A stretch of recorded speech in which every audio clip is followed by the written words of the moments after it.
जय हिंद मेरे प्यारे दोस्तों, स्वागत है आपका अपने YouTube चैनल प्ले स्टडी पर। तो मेरे प्यारे स्टूडेंट, आज की इस वीडियो में आपको मैं बताने वाला हूं कि आपको तुलसीदास जी का जीवन परिचय, साहित्यिक परिचय, रचना कैसे लिखनी है। मेरे प्यारे दोस्तों, बहुत सारे स्टूडेंट बोलते हैं कि भैया जीवन परिचय कैसे लिखे। तो मेरे स्टूडेंट, ये मैं जीवन परिचय बहुत ही आसान शब्दों में बताऊंगा। ये आप लोग केवल समझ लीजिएगा, आप लोग आराम से 1-2 पेज को लिख सकते हो अपने एग्जाम में, ठीक ना। और ये दोस्तों, अब मैं बता दूं, ये हर साल बोर्ड परीक्षा में पूछे जाने वाला जीवन परिचय है, ठीक ना। तो ये जीवन परिचय काफ़ी ज़्यादा मोस्ट इंपॉर्टेंट होने वाला है।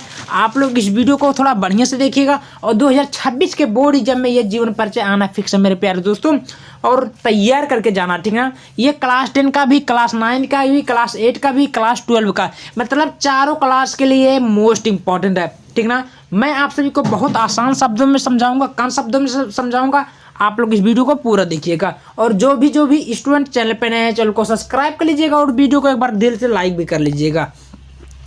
तो मेरे प्यारे दोस्तों, सबसे पहले मैंने आपको बताया तुलसीदास का जीवन परिचय। भाई, किसी का जीवन परिचय कैसे लिखनी है, उसको तरीका होना है। तो सबसे पहले हेडिंग रहेगा आपका जीवन परिचय, दूसरा हेडिंग रहेगा साहित्यिक परिचय, क्योंकि साहित्यिक परिचय जब तक आप लिखेंगे नहीं, जब तक आपको नंबर नहीं देगा। और मेन जो आपका रहेगा रचना जब तक नहीं लिखेंगे, जब तक आपको कुछ नंबर नहीं मिलने वाला मेरे प्यारे दोस्तों। तो ये आप गलती मत करना। अब मैं आपको ध्यान से पूर्वक देखिएगा, मैं जीवन परिचय कैसे बताता हूँ, कैसे लिखता हूँ, आपको भी ऐसे लिखनी है। सबसे पहले हेडिंग डालना जीवन परिचय, लिखना कि तुलसीदास जी का जन्म।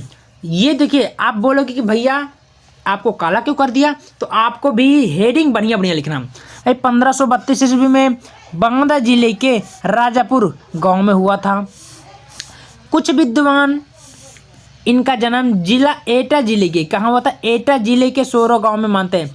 कहने का मतलब स्टूडेंट ये है, तुलसीदास जी का जो जन्म था वो 1532 में बांदा जिले के राजापुर गांव में होता, लेकिन उससे पहले इनका जन्म कहीं हुआ था, जो कि विद्वानों को ऐसा कहना है, यानी कि ऐसा माना जाता है कि उनका जन्म में कुछ ना कुछ मतभेद है, ठीक ना। आगे बढ़ जाते हैं।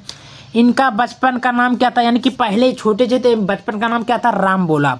आप बोलोगे कि राम बोला कैसे नाम पड़ा, तो मेरे प्यारे दोस्तों, जब तुलसीदास जी पैदा हुए थे तो इनके मुख से सबसे पहले राम शब्द का उच्चारण होगी, राम राम, ठीक ना। मतलब कहने का मतलब ये इस प्रकार है कि जब ये पैदा हुए तो इनके मुख से राम शब्द का उच्चारण हुआ, इसलिए इनका नाम राम बोला रख दिया गया। कोई दिक्कत, कोई डाउट नहीं होना चाहिए। आगे बढ़ जाते हैं।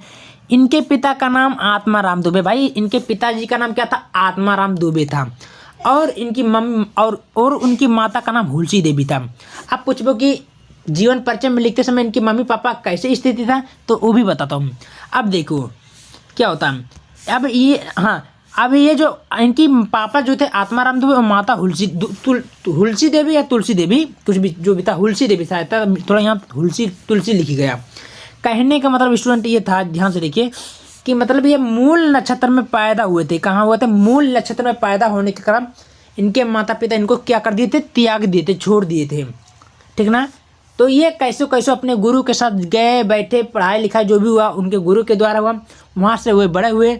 बड़ा होने के कारण देखिए इनके जीवन में अनेक कठिनाइयों का भी सामना हुआ था। ये नहीं है कि ये मज़ेदार एकदम मजे में जिंदगी काटे, इनके जीवन में बहुत कष्ट भरा रहा, ठीक ना। आगे देखते हैं हम। उसके बाद में आप दूसरा शब्द में आपको लिखना है साहित्यिक परिचय। स्टूडेंट, ये आपको लिखने के बाद छोटा सा हेडिंग डालना है साहित्यिक परिचय। अब इसमें कैसे लिखना वो भी बताता हूँ। लिखना है कि गोस्वामी तुलसीदास जी हिंदी साहित्य के सर्वश्रेष्ठ कवि माने जाते हैं। यहाँ लिखे नहीं, लेकिन अपना लिख दीजिएगा, हिंदी के साहित्य कवि माने जाते हैं, जो भी रहेगा। और इनका जो विवाह हुआ था, यानी कि शादी हुई थी दीनबंधु की पुत्री रत्नावली के साथ हुई थी। तो दीनबंधु के पुत्री यानी कि रत्नावली जो थी औरत थी, उन्हीं के साथ इनका शादी मिलन हुआ था। कुछ दिन बीता और यह पत्नी द्वारा कुछ दिन बीता, इनके पत्नी के प्रेम और ज़्यादा हो गया था, मतलब एक बार या बिना बताए मायके यहाँ उनके औरत चली गई थी और पीछे पीछे वो भी चले गए थे। अब क्या होता है, मायके वहाँ चली जाने के कारण तो वहाँ से फटकार पा गए हैं। अब पत्नी द्वारा फटकार पाने के कारण इनके मन में वैरागी उत्पन्न हो, यानी कि वैराग उत्पन्न हो गया, नफरत उत्पन्न हो गया। अब क्या होता है उसको देखते हैं हम, ठीक ना। वैरागी उत्पन्न हो गया। अब आगे देखते हैं। और उसके बाद वो उनको त्याग दिए थे, वहाँ पर उसके बाद कुछ समय बाद इनका मृत्यु हो जाता है, यानी कि निधन हो जाता है, ठीक ना। और निधन कब होता है? सन 1680 ईस्वी में। आपको मोस्ट हेडिंग जो रहेगा आपको ऐसे चटकार पेन से लिखनी है, हाईलाइट कर देनी है, अगर नंबर इंक्रीज करना है मेरे प्यारे दोस्तों तब।